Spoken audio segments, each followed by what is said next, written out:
नमस्कार मित्रों, मैं हूं आपका मित्र उमेश महादोशी। अविराम वाणी पर आपका हार्दिक स्वागत है।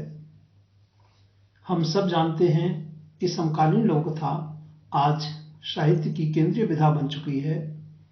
व्यक्तिगत और संस्थागत दोनों ही स्तरों पर अनेक साहित्यकार लघुकथा की विकास यात्रा में योगदान कर रहे हैं।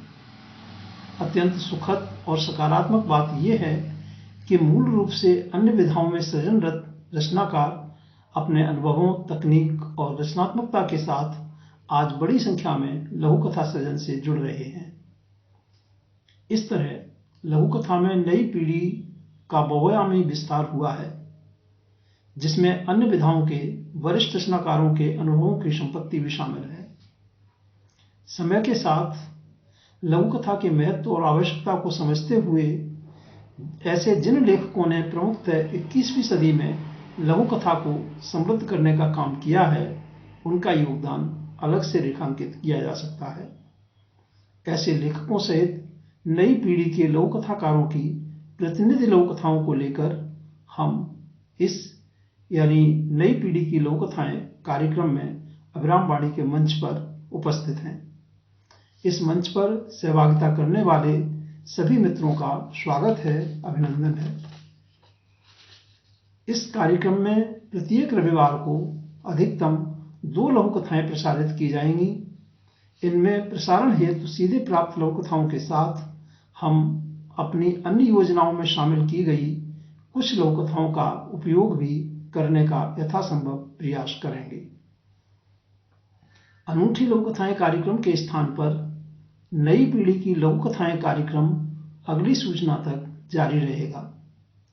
नई पीढ़ी की लघुकथाओं के चयन में हमारा प्रयास रहेगा कि ये लघुकथाएं सामान्य पाठक की पसंद एवं समझ के अनुरूप हों।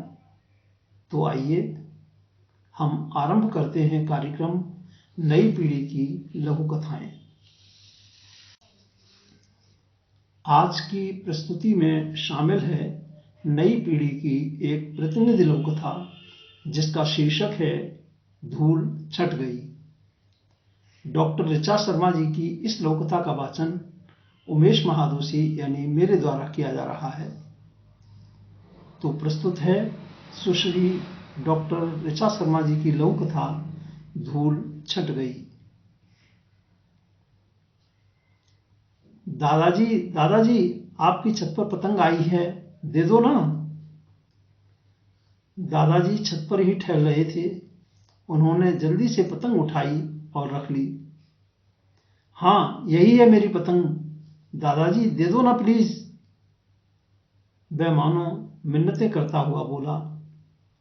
लड़के की तेज नजर चारों तरफ मुआयना भी करती जा रही थी कि कहीं कोई और दावेदार ना आ जाए इस पतंग का। वे गुस्से से बोले, संक्रांति आते ही तुम लोग चैन नहीं लेने देते हो। अभी और कोई आकर कहेगा कि यह मेरी पतंग है, फिर वही झगड़ा। यही काम बचा है क्या मेरे पास? पतंग उठा उठा कर देता हूं तुम्हें। नहीं दूंगा पतंग, जाओ यहां से। बोलते बोलते ध्यान आया कि अकेले घर में और काम है भी कहां उनके पास। जब तक बच्चे थे घर में खूब रौनक रहा करती थी। संक्रांति के दिन सब मिलकर पतंग उड़ाते थे, खूब मस्ती होती थी। बच्चे विदेश चले गए और दादाजी फिर पतंग नहीं देंगे आप? उसने मायूसी से पूछा। कुछ उत्तर न पाकर वह बड़बड़ाता हुआ वापस जाने लगा। पता नहीं क्या करेंगे पतंग का, कभी किसी की पतंग नहीं देते, आज क्यों देंगे? तभी उनका ध्यान टूटा। अरे बच्चे सुनना, इधर आ। दादाजी ने आवाज लगाई। मेरे पास और भी बहुत सी पतंगे हैं, तुझे चाहिए? हाँ, वह अचकचाते हुए बोला। तिल के लड्डू भी मिलेंगे, पर मेरे साथ यहीं छत पर आकर पतंग उड़ानी पड़ेंगी, दादाजी ने हंसते हुए कहा। लड़के की आंखें चमक उठी। जल्दी से बोला, दादाजी, मैं अपने दोस्तों को भी लेकर आता हूं, बस यूं गया यूं आया। वह दौड़ पड़ा। दादाजी मन ही मन मुस्कुराते हुए वर्षों से इकट्ठी की हुई ढेरों पतंग और लटाई पर से धूल साफ कर रहे थे। डॉक्टर ऋचा शर्मा जी की इस लघु कथा धूल छट गई के साथ हम लेते हैं आपसे विदा। आगामी रविवार को फिर मिलेंगे। नई पीढ़ी की लघु कथाएं कार्यक्रम की श्रृंखला को आगे बढ़ाने के लिए आप अपनी नियमित योजनाओं में सफल हों, जीवन में भरपूर ऊर्जा और उत्साह से आनंदित रहें। हार्दिक शुभकामनाएं।